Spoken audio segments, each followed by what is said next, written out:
নাকের পলিপাস হলো নাক বা সাইনাসের মধ্যে ক্যান্সারবিহীন বৃদ্ধি, যেটাকে নাকের মাংস বৃদ্ধি বা নাকের পলিপাস বলা হয়ে থাকে।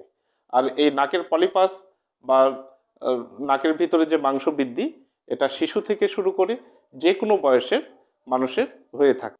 নাকের পলিপাসের প্রধান লক্ষণ ও উপসর্গ হলো নাকের ভিতরে মাংস বৃদ্ধি পায়, সর্দি হাসি লেগেই থাকে, মাথা ব্যথা করে, এমনকি মাথার সামনের অংশটা টনটন করে যন্ত্রণা হয়ে থাকে, নিঃশ্বাস নিতে কষ্ট হয়, যার ফলে শ্বাসকষ্ট দেখা দিয়ে থাকে, ঘ্রাণ শক্তি কমে যায়, খাবারের স্বাদ নষ্ট হয়ে যায়, নাক দিয়ে রক্ত পড়ে এবং নাক ডাকার মতো সমস্যা দেখা দিয়ে থাকে।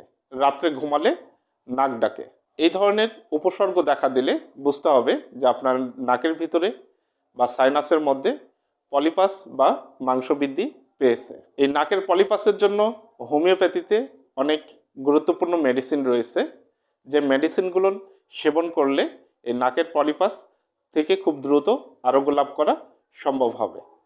কিন্তু অনেকেই কি করে থাকেন, যে ভুল চিকিৎসা বা অপচিকিৎসা নিয়ে থাকেন, সেটা হচ্ছে অ্যাসিডের মতো মেডিসিন দিয়ে নাকটা পুড়িয়ে দিয়ে থাকে।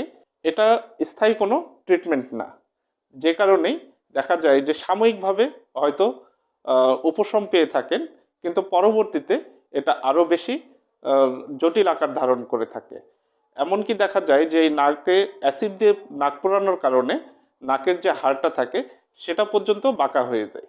তাই আপনারা নাকের পলিপাস দেখা দিলে অবশ্যই একজন অভিজ্ঞ হোমিওপ্যাথি চিকিৎসকের পরামর্শ অনুযায়ী আপনারা চিকিৎসা সেবা গ্রহণ করবেন। এই নাকের পলিপাস দেখা দিলে আপনারা কিছু নিয়ম মেনে চলবেন। অ্যালার্জিযুক্ত খাবার পরিহার করবেন, ফ্রিজের কোনো ঠান্ডা খাবার খাবেন না, ঠান্ডা লাগাবেন না, বিশেষ করে ধুলাবালিতে বা রাস্তায় চলার সময় মুখে মাস্ক ব্যবহার করবেন, যাতে নাকের ভিতরে ধুলাবালি প্রবেশ করতে না পারে।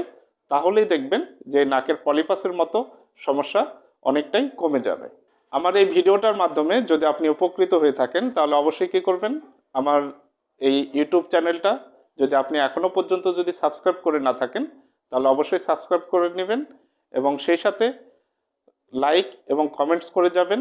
পরবর্তী ভিডিও পাওয়ার জন্যে কী করবেন, পাশে থাকা বেল আইকনটা ক্লিক করে নেবেন। সবাই ভালো থাকুন।